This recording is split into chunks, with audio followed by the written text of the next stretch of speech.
Hola Beatriz, muchas gracias por la presentación, al profesor y a la alcaldía por tenerme acá. La verdad, me place mucho poder estar en Ibagué.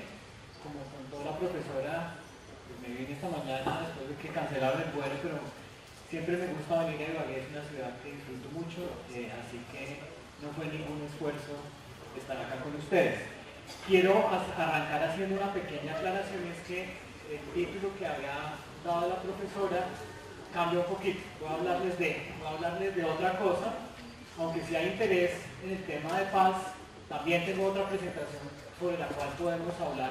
Pero hoy quisiera hablarles fundamentalmente de un tema que desde el punto de vista de una cátedra sobre democracia me parece fundamental. Como dijeron en la presentación, yo trabajo fundamentalmente el tema de opinión pública y quiero hablar el día de hoy entre el vínculo que existe desde la opinión pública en cuanto a la legitimidad y a la democracia para el caso particularmente de Colombia. Dicho eso, quisiera presentarles un poco la hoja de ruta de mi presentación del día de hoy, que se compone de 4 elementos. El primero tiene que ver con una breve definición de lo que, como voy a trabajar yo, la idea de legitimidad desde el punto de vista de opinión pública. En segundo lugar, quiero mostrarles desde indicadores de opinión pública, digamos, la evolución de la relación de los ciudadanos colombianos con este tema de la legitimidad, para luego tratar de entender, bueno, cómo podemos explicar o qué factores están asociados justamente con esos elementos de legitimidad, y finalmente meterme un poco con lo que sería lo que voy a llamar yo la crisis de legitimidad y el funcionamiento de la democracia colombiana. Yo espero no gastarme más de 45 minutos en esto, pero me han dicho que tengo suficiente tiempo. Quiero hacer una aclaración, es que si alguno de ustedes tiene alguna duda o alguna pregunta durante la presentación, siéntanse tranquilos de levantar la mano y hago las aclaraciones del caso. Muy bien, entonces básicamente, si uno piensa en la pregunta de qué es legitimidad, pues a quienes hemos sido formados en las ciencias sociales, lo primero que se nos viene a la cabeza es Max Weber, el sociólogo alemán, ¿verdad? Yo voy a distanciarme un poquito de esa definición, fundamentalmente porque estoy pensando en legitimidad, por ejemplo, no del Estado, sino la legitimidad de las autoridades públicas, sí, pero desde el tema de opinión pública, desde la perspectiva de opinión pública. Y aquí voy a ser muy puntual. Aquí fundamentalmente la idea de opinión pública la voy a vincular a la idea de apoyo político, y más particularmente a lo que hemos planteado desde la opinión pública como la convicción que tienen los ciudadanos, como la creencia que tienen los ciudadanos de que las autoridades, perdón, de que someterse a las autoridades y obedecer a las autoridades está bien. Es decir, que someterse a los requerimientos del régimen político está bien. Es una definición de legitimidad desde el reconocimiento de las autoridades públicas, el papel que tienen, y desde una dimensión que podríamos llamar de apoyo político. Pues dicho eso, quiero que lo tengan en mente y voy a dar otros elementos adicionales. Bien, ahora, ¿cómo se aproxima uno al concepto de legitimidad desde la opinión pública? Fundamentalmente, en opinión pública nos aproximamos al concepto de legitimidad, a esta idea de apoyo político, desde 2 puntos de vista. Digamos que esa idea de apoyo político, esa creencia que tienen los ciudadanos de apoyar a las autoridades públicas y someterse a sus requerimientos, en opinión pública se la desagrega fundamentalmente desde 2 facetas. Una, que la vamos a llamar de apoyo difuso, que es básicamente una dimensión más abstracta, que tiene que ver con la creencia en la comunidad política y en el régimen político, las opiniones que tenemos sobre la comunidad política y el régimen político. Y la otra dimensión, menos abstracta, mucho más concreta, y que fundamentalmente la diferencia en la, valga la palabra, la operacionalización del concepto de legitimidad es de más o menos abstracta. Fundamentalmente estoy pensando en unos indicadores que tienen que ver con elementos más abstractos de esa relación que tenemos como ciudadanos con las autoridades públicas, y una segunda dimensión, que es la que yo llamo acá de apoyo específico, que es fundamentalmente la opinión que tenemos sobre el desempeño de las autoridades públicas. Entonces piensen lo siguiente, un alcalde como autoridad pública la podemos reconocer como nuestra autoridad válida, ¿verdad? Apoyamos su labor en abstracto, pero a ese alcalde, con nombre y apellido, con nombre propio, lo podemos evaluar y descifrar desde una dimensión de apoyo específico en función del desempeño de esa autoridad pública, ¿sí? Entonces la figura en abstracto del alcalde es una cosa, pero pues obviamente no hay alcaldes en abstracto, ¿sí? Aquí pues ustedes lo saben bien, no hay presidentes en abstracto, pero en abstracto sí tenemos una creencia sobre el papel que tiene, por ejemplo, el presidente como jefe de Estado y jefe de gobierno, pero no es lo mismo pasar de Iván Duque a Juan Manuel Santos, César Gaviria, etc. ¿Por qué? Porque su dimensión de apoyo específico está mucho más vinculado con la forma como desciframos el desempeño de ese sujeto en particular, o de esa autoridad en particular. Bien, ahora, básicamente, ¿cómo nos aproximamos desde la opinión pública quienes hacemos encuesta a estas dos dimensiones? Pues la dimensión de apoyo difuso, fundamentalmente nos apoyamos en preguntas que tienen que ver con lo que podemos llamar la nación, la comunidad política. ¿Cree usted que es legítimo apoyar el sistema político colombiano? ¿Cree usted en la democracia como forma de gobierno? Etcétera, ¿sí? Entonces fíjense que ahí yo hablo en esa dimensión de apoyo difuso de elementos que tienen que ver con la comunidad política, pero también con las dimensiones y los principios básicos, por ejemplo, de una democracia. Mientras que cuando yo hablo de apoyo específico, me pregunto o le pregunto a la ciudadanía cuando indago a través de una encuesta de opinión pública sobre el desempeño de las instituciones, provisión de servicios públicos y sobre la percepción que tenemos de los actores políticos en particular, ¿sí? Es decir, yo puedo pensar en la idea nuevamente del presidente o del alcalde, pero cuando me preguntan cómo son los políticos tolimenses versus los políticos antioqueños o los políticos de La Guajira, uno podría tener una valoración de esos actores políticos, y más aún si se trata de un actor político en específico, con nombre y apellido nuevamente. Bien, entonces hago esas aclaraciones básicamente porque lo que quiero presentar a continuación son una serie de indicadores que tienen que ver con esas dimensiones de lo que he llamado la legitimidad, tanto en términos de apoyo difuso como en términos de apoyo específico. Bien, y aquí básicamente la pregunta que la primera parte de mi presentación intenta responder es cómo se han comportado, cómo se comportan esos indicadores de apoyo, de legitimidad, ¿sí?, en Colombia a lo largo del tiempo. Y les voy a mostrar fundamentalmente algunos de estos indicadores. Primero voy a arrancar con la relación que tenemos los colombianos, la opinión que tenemos los colombianos de la democracia como forma de gobierno, pasando por lo que serían algunos de los principios básicos de una democracia, digamos una aproximación que para quienes estudian o están familiarizados con la ciencia política es típica de Robert Dahl. Y luego voy a hablar de escándalos de corrupción que se desatan por esa misma época, pero también la gran polarización y fundamentalmente la pelea Uribe-Santos tiene mucho que ver con algunos de estos elementos, pero no es solamente eso lo que nos explica todo este panorama. Por eso, digamos, lo que yo quisiera mirar a continuación es, bueno, ¿qué factores afectan esas fluctuaciones en la legitimidad? ¿Sí? Yo podría decir, digamos, fulano tuvo la culpa, pero en las ciencias sociales no hay leyes, pero pues hay las que, digamos, hay las leyes de Pampelé, que son que es mejor ser rico que pobre, digamos, eso es un hecho. Y la segunda, que no nos sirve mucho, pero nos ilustra la dificultad que tienen las ciencias sociales, es que todo tiene que ver con todo. Pero uno no llega a una facultad de ciencias sociales a decirle a los estudiantes que todo tiene que ver con todo, porque lo que uno quiere desentrañar es qué tiene que ver con qué, aunque todo tiene que ver con todo. Bien, entonces, hecha esa salvedad, quiero tratar de entender aquellos factores, porque no quiero solamente echarle la culpa a un elemento, a una crisis en particular, como justamente estaba planteando hace un rato, porque si bien eso tiene que ver, quisiera ir un poquito más allá. Entonces aquí lo que voy a hacer es básicamente pensar que la relación que tenemos con la idea, por ejemplo, de democracia, es algo que se desarrolla en el largo plazo. Por ejemplo, en procesos tempranos de socialización, podríamos decir, ¿cierto? Entonces uno podría decir que hay una división entre factores que son coyunturales y factores de largo plazo. Pero al mismo tiempo hay factores más próximos y hay factores más lejanos a un ciudadano. Entonces básicamente yo aquí hago una distinción entre lo que yo llamaría factores macrosociales, microsociales y de corto y largo plazo.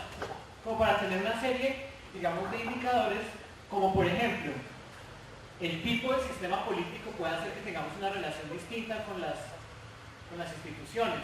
Supongamos que este fue un sistema parlamentario, en donde se puede inducir una crisis de gobierno como la que acaba de haber en Israel, sin que hubiera podido posesionarse, digamos, sin que se hubiera podido armar un gobierno. De pronto eso influye. Pero, por ejemplo, hay factores microsociales de largo plazo, la socialización temprana que tenemos con la política. Muchos de los que están sentados acá jamás votarían por un partido, por ciertos partidos políticos, ¿cierto? Porque y hay cosas que uno aprende de niño frente a la institucionalidad o frente a los partidos políticos. Yo les podría dar ejemplos personales, pero pues no me quiero exponer aquí en público a decirles pues por qué partido. En mi casa me decían que uno debía votar, pero pues además pues porque uno no debe decir esas cosas, ¿cierto? Bien. Politólogo diciendo que hay partidos por los que uno nunca debe votar, no. Pero bueno, pero eso pasa, básicamente eso pasa. Luego hay factores microsociales de corto plazo. Si yo de pronto soy víctima de un atraco, o sé que un familiar es víctima de un atraco, pues es un factor de corto plazo muy cercano que determina eventualmente la evaluación que yo hago de un gobernante o de la misma democracia. Y hay factores macrosociales de corto plazo. Una crisis política, una crisis económica. Piensen que si ustedes estuvieran en este momento, bueno, no en este momento, no, hagamos uso más bien de la historia y no de la coyuntura. En Uruguay o en Argentina, a principios de la década pasada, hay un factor de corto plazo macrosocial que golpea muy duro, y la creencia en la institucionalidad tiene que verse bastante afectada cuando uno de pronto pierde de la noche a la mañana los ahorros por una crisis como la que sufrió Argentina o Uruguay en ese momento. Muy bien.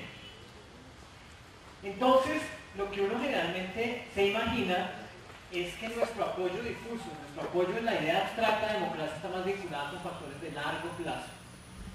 Y los de corto plazo estarían más asociados con las dimensiones de apoyo específico. ¿Sí? ¿Qué tan satisfecho estoy con la democracia y cómo me va a mí en esta democracia? Bien. Entonces, básicamente esa es la hipótesis que quiero poner a prueba. Dada la resolución de aquí de la presentación, probablemente no van a ver nada en lo que viene a continuación, que es, digamos, la prueba. Esto no es una conspiración de mi parte para que ustedes me crean a pie juntillas, la evidencia está acá, pero se va a ver muy poco. Entonces, yo me di a la tarea de hacer un análisis estadístico, básicamente estableciendo una serie de correlaciones. De un lado, tenemos un indicador de apoyo difuso, que es el apoyo al sistema. Del otro lado, la satisfacción a la democracia. Y identifiqué una serie de elementos, de preguntas que yo tenía en la encuesta para ver qué tan relacionados a factores de largo o corto plazo están cada una de estas dos dimensiones. Y básicamente la historia que uno ve acá es la siguiente. Por ejemplo, supongamos aquí, en Colombia la riqueza es un factor de largo plazo porque la movilidad social es muy lenta, ¿cierto? Uno podría decir que la riqueza es un factor de largo plazo. ¿Sí? Desafortunadamente en nuestro país la probabilidad de, si uno nace pobre, seguir siendo pobre, pues es alta. Hay ciertos ejemplos de movilidad, pero no es una norma. O ser católico, ¿verdad? O el interés que uno tiene en la política son factores de largo plazo. Por ejemplo, el interés en la política es algo que uno desarrolla relativamente temprano en la vida. Bien. Mientras que aquí, en la parte de abajo, tengo una serie de factores más de corto plazo. Por ejemplo, haber votado por Iván Duque. ¿Sí? O la percepción que uno tiene de seguridad. Lo sorprendente de este resultado es que, a diferencia de lo que me estaba imaginando, y realmente no me lo imagino yo, sino es un poco lo que plantean quienes estudian estos temas, nuestra creencia en la democracia, nuestro apoyo al sistema político colombiano, es producto de una combinación de factores de corto y de largo plazo, pero los factores más coyunturales tienen un peso muy, muy fuerte en nuestra creencia en el sistema político. Y les voy a llamar la atención sobre 2 o 3 de esos. Muy interesante ver cómo una coyuntura política como la elección del 2018, estos son datos del 2018, la gente que votó por Duque tiene más apoyo en el sistema. ¿Sí? Ahora ustedes pueden decir, yo no voté por Duque y apoyo al sistema, pero es porque pues, sigo teniendo la razón. O yo voté por Duque y no creo en el sistema, no importa. Pero lo interesante es cómo una decisión electoral de corto plazo está asociada con la creencia que tenemos en el sistema político. Es decir, ser ganador o perdedor en la contienda electoral determina nuestra relación que tenemos con la institucionalidad. Eso en principio pues uno diría, bueno, normal. No necesariamente, porque pues uno esperaría que la democracia y la creencia que tenemos en la institucionalidad no dependa del resultado temporal del juego. Bien, probablemente es que ese es un juego en el que uno gana o pierde mucho, como se planteó la elección del año pasado. Otro elemento que me llama la atención es la satisfacción con los servicios públicos, un factor que está fuertemente correlacionado con nuestra creencia en el sistema. Pues la forma como se desempeñan los gobernantes está haciendo que creamos o no en el sistema. ¿Qué es lo que uno esperaría de esto? ¿Sí? De este lado, aquí sí aparece lo que se esperaba. Son factores fundamentalmente de corto plazo, aquellos que están asociados con nuestra satisfacción con el funcionamiento de la democracia. ¿Sí? Bien, fíjense que aquí la riqueza, la religión, el nivel educativo, el interés que uno tiene en la política, son una serie de factores que no se relacionan. Y bueno, la explicación acá es porque en esta presentación gráfica del modelo estadístico se cruzan con el cero. Pero crean, porque pues, digamos, como esta no es una conferencia sobre estadística y los aburriría hablando de estadística, básicamente les presento un planteamiento general. Entonces lo que vemos es, y ahí es donde empiezan a encontrar elementos de cómo la coyuntura y eventualmente los resultados de las disputas políticas están pegándole muy duro. Y digo pegándole no porque lo diga con una connotación negativa, están teniendo un impacto muy fuerte sobre la creencia que los ciudadanos tenemos en la institucionalidad política, más allá de los indicadores más puntuales, más específicos, sino que tiene un impacto sobre la creencia general que tenemos en la democracia. ¿Bien? Dale. Como tiene tanta incidencia, pues para hacer una claridad, cuando dice la transformación de los servicios públicos, ¿qué se refiere con servicios públicos? ¿A los servicios que presta el Estado en general o a los servicios públicos de la gente? Y no digamos, con los servicios públicos. Sí, no, esto es un índice.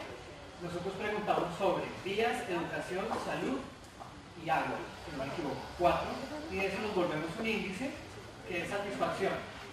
Sí, ahora, ojo que, pues digamos, este número claramente es grande. Yo hice unos análisis posteriores y efectivamente tiene un impacto en la variación de la creencia que tienen los ciudadanos en el sistema. Sí, son servicios, la provisión de servicios estatales, sí, sin duda, que es esta misma variable. Bien. Entonces, digamos que aquí ya tenemos algunos elementos que nos permiten pues, sacar algunas conclusiones. Lo primero es que para el caso del apoyo al sistema, los factores significativos permiten tanto a variables de corto como de largo plazo, eso ya lo había mencionado, pero tienen un peso muy importante las de corto plazo, las variaciones en la coyuntura política. Y piensen que variaciones en la coyuntura política son un resultado electoral, pero también lo que estamos viviendo en este momento, cuando el presidente dice, la Corte Suprema toma una decisión y el presidente dice, pues, no me gusta, ¿sí? ¿Sí? Es ese tipo, digamos, de situación, yo creo que la que está, ¿sí? Quien se ubica de un lado o quien se ubica de otro lado, en últimas, no percibe la Corte Suprema de Justicia de la misma manera, ¿no? No es la Corte Suprema de Justicia, es la Corte Suprema de Justicia de fulano o de sutano. Un poco para allá va la vaina. Bien. Entonces, la pregunta clave es qué implicaciones tienen estos resultados. Y esta es la segunda parte de la presentación. digamos, la confianza en el sistema político está atada a la coyuntura, y yo creo que eso supone un riesgo. Porque hace que nuestra creencia en la democracia sea mucho menos estable de lo que uno podría pensar que debería ser. Fíjense que obviamente yo estoy partiendo de un supuesto, obviamente ustedes dirán que este tipo tiene una creencia positiva sobre la democracia. Sí, ese es todo el supuesto que subyace a eso. Bien. Ahora, ¿cuáles son los efectos de esa crisis de legitimidad que ya vimos a qué factores está asociado? Entonces aquí ya voy no a presentar datos, sino a presentar unas ideas. Básicamente, yo lo que creo es que en un contexto de desconfianza facilita que confiemos en individuos, y fíjense que aquí ya no estoy hablando solamente de Colombia, aquí ya empezamos a hablar de la fauna política latinoamericana, europea, estadounidense, ¿sí?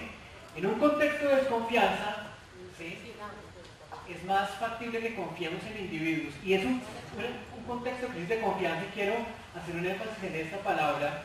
Hoy estamos en una crisis, por ejemplo, también de creencia en la ciencia, ¿cierto? No solamente es una crisis de creencia en las instituciones tradicionales políticas. En el estado de California hay una crisis por cuenta de que la gente decidió no vacunar a sus hijos, ¿sí? Porque supuestamente las vacunas producen autismo, relación que claramente no tiene ninguna evidencia. Entonces, un poco que lo que quiero mostrar es, fíjense que de pronto esto entra en diálogo con lo que la profesora Cadaya, o en contradicción, planteaba en la primera sesión. Yo creo que aquí esto puede tener un espacio, abrir espacio para lo que yo llamaría los populismos demagógicos y el clientelismo. Y el clientelismo sí es un viejo conocido en el contexto colombiano. Básicamente pues está basado justamente en la creencia que tienen los ciudadanos, no en el sistema sino en un individuo. Digamos, hay páginas y páginas escritas sobre cómo el clientelismo de alguna manera también depende de nuestra creencia en la certidumbre que generan individuos y la incertidumbre que genera el sistema para muchos ciudadanos, ¿verdad? No vamos a centrar en el tema del clientelismo, pero sí en esta idea de, y no sé si llamarlo populismo demagógico, pero sí el político mentiroso. Y ahorita les muestro unas fotos de los... Bien. Entonces, digamos, esta crisis de confianza facilita la aparición de políticos proclives al uso de mentiras, ¿sí? Y aquí empieza a meterse todo este rollo sobre legitimidad en relación a fake news, Donald Trump, Bolsonaro y otros. No son solo de izquierda o de derecha, hay de todos lados, y miren aquí hay varios ejemplos, ¿no? Digamos, este es el que más me indigna a mí, que es el señor Orbán. Donald Trump metía a Evo porque Evo, me acuerdo que una vez dijo que el pollo producía homosexualidad. Digamos, y ya voy a explicarles para dónde voy. La señora Le Pen y el señor Bolsonaro. Para evitar meterme en problemas, no puse los ejemplos de la fauna política local, pero ustedes se los pueden imaginar. Y no solo uno, son varios. Bien. Básicamente, aquí la pregunta es cómo se vincula entonces la crisis de legitimidad que estamos identificando. Fíjense que yo aquí estoy hablando de aquí en adelante de riesgos posibles o de riesgos que ya vivimos por cuenta de la crisis de legitimidad.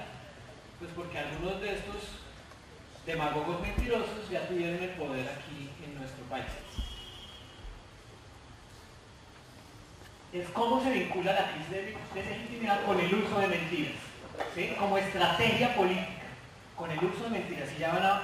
Usted me dice, todos los políticos mienten. Sí, todos los políticos mienten, pero no de la misma manera. Esa va a ser la parte que viene.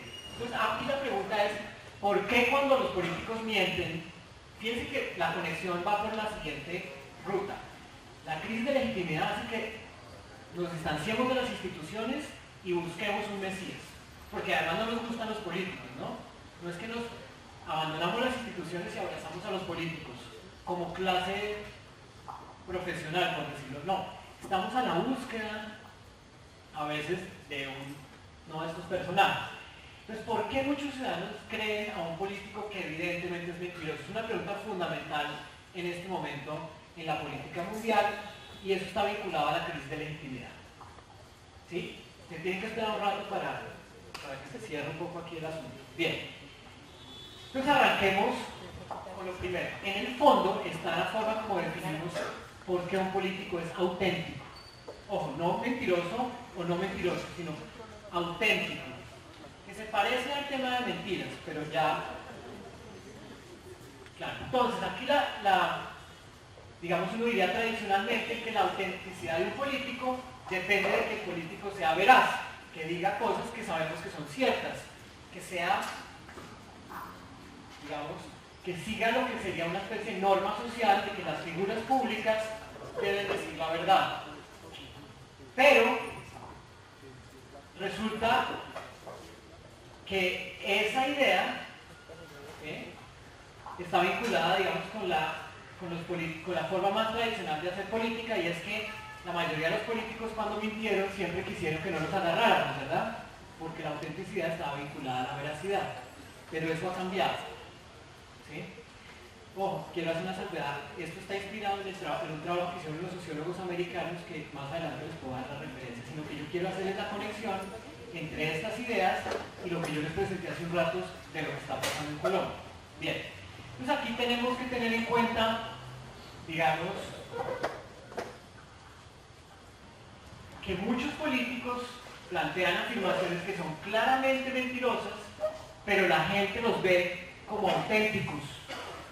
Uno, digamos, ahí suena un disco rayado y aparece esta frase, ¿no? El pollo que comemos está cargado de hormonas femeninas. Digamos, yo puse esa frase no porque tenga algo particularmente en contra de Evo Morales, sino porque me parece una frase demasiado evidentemente mentirosa. ¿Sí? Bueno, no, y sobre todo por lo que venía después en la frase, que no lo puse ahí, y entonces dicen, y eso produce homosexualidad. Punto. Eso lo dijo Evo Morales, y pues uno se tapa la cara, lo que sea, como algunos de ustedes, pero bien. Y uno dice, efectivamente, eso es carreta. Bien. ¿Y por qué creemos en un tipo como él? Ya les digo por qué. Bien. Entonces, aquí la pregunta es cómo se construye la autenticidad de un político que nos echa carreta en la cara. ¿Sí?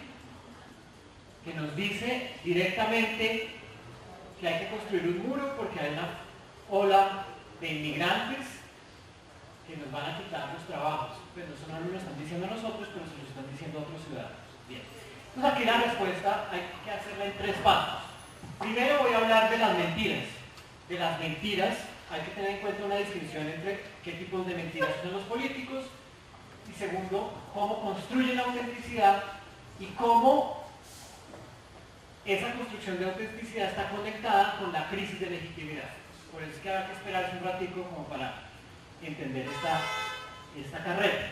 Bien, lo primero, aquí es la parte, esta es probablemente una de las partes que a mí más me gusta porque hay muchos ejemplos. Entonces, tradicionalmente, uno podría decir que hay unas mentiras que se llaman las mentiras de acceso especial, las que decimos todos los días, perdón que los tache de mentirosos. ¿Sí? Son esos eventos en los cuales uno dice una cosa y solo uno sabe que está mintiendo. ¿Sí? ¿Le compraste las medias a los niños? Sí, yo no las compró, pero solo sé yo que no las compré, ¿cierto? O si se recibió plata de narcos fue a mis espaldas. ¿Se acuerdan de esa mentira? En ese momento, ya, claro, han pasado muchos años y sabemos que eso es mentira. Pero en ese momento, ¿sí? O la otra famosísima mentira de acceso especial, yo no tuve sexo con esa mujer. Bill Clinton. ¿Sí? No sabemos que eso es mentira. Sospechamos que es mentira. Pero es de acceso especial porque solamente el político que profesa esa frase sabe si es cierta o no. Pero el problema que estamos enfrentando, digamos, bueno, y aquí el político se somete a la norma social de la veracidad. Él espera que, él sabe que si lo cogen en la mentira le va mal. Pues trata, ¿sí? Y Samper hasta el día de hoy nos va a decir que fue a sus espaldas, ¿sí? Y eso no es así. Pero hay unas mentiras de conocimiento común, afirmaciones falsas sobre las cuales cualquiera puede saber que es carreta, ¿cierto? Y les pongo otra mentira digamos, del caso colombiano. En Colombia hay 1.800.000 cédulas falsas, Laureano Gómez. No era cierto. 1.800.000 liberales había en los años 50, 40, y Laureano Gómez decía que había 1.800.000 cédulas falsas. Donald Trump tiene una mentira parecida, tiene su mentira laureanista, y es cuando dice que hubo 2 millones de demócratas que votaron ilegalmente, una cosa así. Eso es mentira. Bien, aquí el político ataca la norma social de la veracidad y nosotros aplaudimos. ¿Sí? Fantástico. Entonces, ¿cómo es posible, digamos, que le creamos, que consideremos auténtico a un tipo que nos dice en la cara mentiras? Bien. Entonces, aquí la pregunta es cómo se establece la autenticidad. Y hay varias rutas. La primera, que no es de la que voy a hablar, que es la tradicional, es una conducta prosocial. Yo soy auténtico si me porto bien. ¿Sí? El político se ajusta a las normas sociales, a la norma social que esperamos todos los ciudadanos de que nos hable con la verdad. Pero por ahí no va la cosa. ¿Cierto? Cuando en un contexto de crisis de legitimidad empezamos a pensar que las normas sociales son una imposición y no una opción de todos, el demagogo empieza a aparecer como el vocero de unos ciudadanos que ven a las normas sociales como unos instrumentos de control. ¿Sí? Se empieza a volver, y eso es Trump, eso es Bolsonaro. ¿Sí? Es el vocero de un montón de gente que empieza a ver una serie de normas sociales como una imposición. ¿Sí? O unas leyes. ¿Sí? Bien. Y entonces, ¿en qué situaciones empieza a suceder eso? Y creo que es cuando hay una brecha entre normas públicas y creencias privadas. Y les voy a poner un ejemplo del caso colombiano con datos de la encuesta. Miren.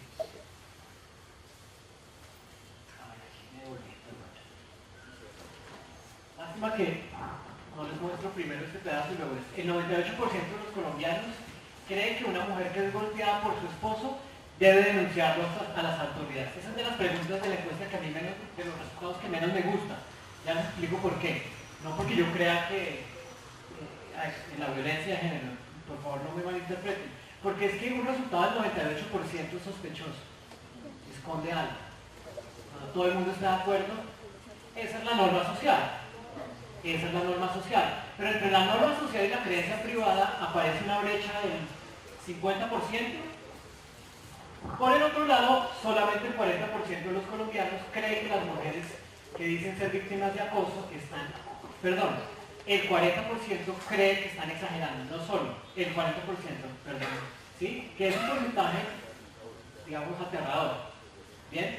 Y adicionalmente, el 59% de los colombianos cree que la mujer necesita permiso de su esposo para visitar a su familia. Estos todos son resultados de la encuesta. ¿Qué quiere decir esto? Es un ejemplo en donde empieza a aparecer una norma social frente al rol que juegan las mujeres en la sociedad, pero hay una creencia privada, ¿sí?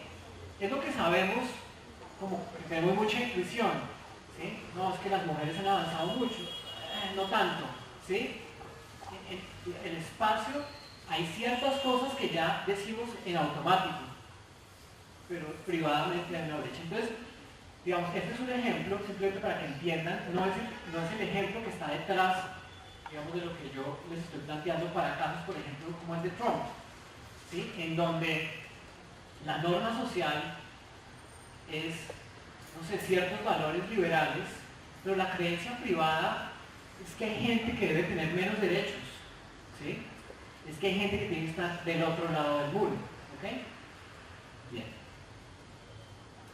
Entonces, ¿en qué circunstancias se ven las normas sociales como instrumentos de control? Recuerden que ese es el contexto en el que algunos políticos capitalizan la tensión social que existe frente a ciertas normas sociales para darse, digamos, el derecho a decir mentiras, ¿sí?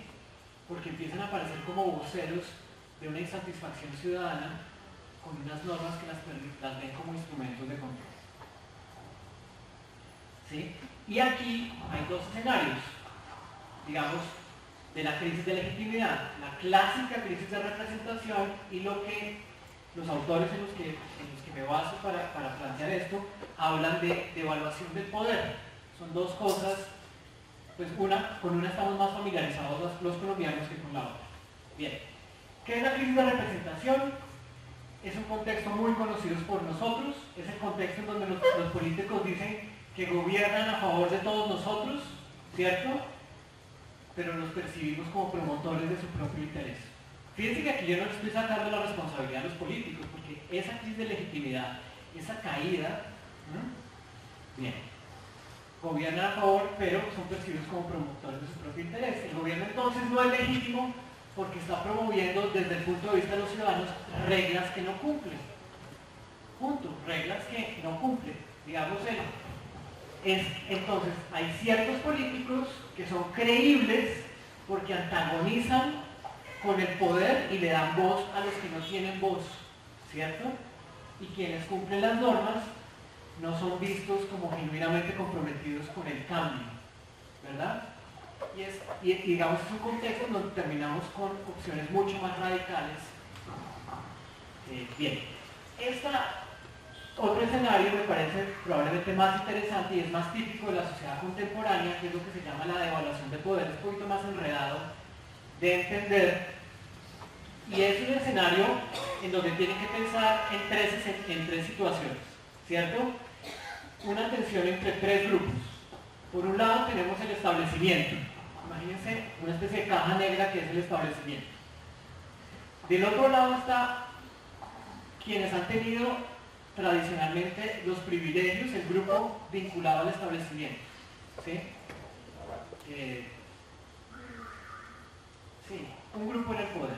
Y hay un grupo externo, ¿cierto? Entonces es muy típico, digamos, de la situación que estamos enfrentando en este momento, donde se da lo siguiente, donde hay una tensión entre el grupo en el poder y el grupo externo, ¿cierto? El grupo en el poder empieza a sentir que pierde terreno y que esa caja negra, que podemos llamar el establecimiento, le está dando garantías de manera injusta a un grupo que está allá abajo, que quien está en el poder percibe que no tiene naturalmente el derecho a ganar espacio, ¿sí? Pongamos ejemplos. Los derechos de las, entre comillas, minorías, ¿cierto? ¿Cómo así que ahora, ¿sí?, ese grupo tiene los mismos derechos que yo? ¿Sí? Y si se percibe como que el establecimiento es el que les está abriendo un espacio, entonces se devalúa el poder que representa ese establecimiento, ¿sí? El proceso de incorporación política de excombatientes, ¿sí? ¿No han oído la frase "le entregaron el país a las FARC"? Hay un establecimiento que abre las puertas, negocia, genera unas concesiones, y hay un grupo tradicionalmente en el poder que dice: oh, un momentico, eso no, hasta allá no, ¿sí? Y en el imaginario de muchos colombianos eso es así, y de hecho es: señores, del monte para la casa, pero no pasen ni por la política, bueno, no, y vayan del monte para la cárcel, ¿sí? Y no pasen por la política, ¿bien? Digamos que es un poco lo que uno podría, y en el tema, por ejemplo, de las comunidades LGTBI o de los actos, pasa algo similar, ¿sí? Y entonces, el grupo tradicionalmente dominante, ¿sí?, ¿qué es lo que pasa en Estados Unidos? Fíjense que Trump sigue manteniendo apoyo entre un segmento grande de la población blanca al que no le está yendo bien con Trump. Pero lo que sienten es que Trump es el vocero, ¿sí?, de esos sectores tradicionalmente en el poder, que sienten que están perdiendo terreno porque hay un establecimiento que en un determinado momento lo gobernó un afroamericano que abrió unas puertas que no podían ser abiertas. Entonces, en eso consiste un poco la evaluación del poder. ¿Sí? Y fíjense que en los dos contextos, en la crisis de representatividad y en la evaluación del poder, hay en la base un problema con nuestra creencia frente a lo que son las instituciones, que aquí se llama establecimiento. Bien. Entonces fíjense que ahí se cierra un poco el ciclo de la conexión entre crisis de legitimidad y por qué le creemos a estos políticos. Pero antes de terminar, quiero hacer unos comentarios finales un poco para redondear. Lo primero es que los datos nos muestran justamente que enfrentamos un fenómeno de crisis de legitimidad. Uno, más o menos, es evidente a partir de determinado momento. Dos, nuestra creencia en las instituciones políticas está mucho más atada a la coyuntura que a factores de largo plazo. Segunda conclusión. Esto también lo muestran los datos. Tres, ¿eso significa entonces que es inminente la llegada al poder de un demagogo mentiroso? Pues ustedes dirían, ya lo tuvimos, ¿cierto? Pero mi respuesta es no, no necesariamente. ¿Por qué? Porque se necesita primero el candidato, ¿no? Es decir, pero el contexto, digamos, de animosidad, tensión, insatisfacción de sectores sociales que dicen, necesito que me den voz, ¿sí? O que dicen, ¿cómo así que ganan voz estos sectores? Está ahí. Y eso refleja estos indicadores de legitimidad que les presenté. Entonces, no necesariamente, pero lo que sucede entonces es que estamos enfrentando una suerte de riesgo a la estabilidad institucional, ¿sí? Que desde mi punto de vista se deriva un poco de validar voces un poco más moderadas, desde mi punto de vista, ¿sí? Podríamos discutir eso. Digamos que no sean vistas como, pues que de alguna manera representen justamente esta institucionalidad y que no supongan una transformación al estilo, digamos, de refundaciones como lo que pretende hacer un tipo como Bolsonaro frente a cosas que se han hecho en Brasil o el mismo Trump. Bien. Con eso termino. Si les parece, podemos parar, hacer la sesión de preguntas y si queda tiempo les puedo mostrar los datos sobre temas de paz, que son simplemente 5 diapositivas.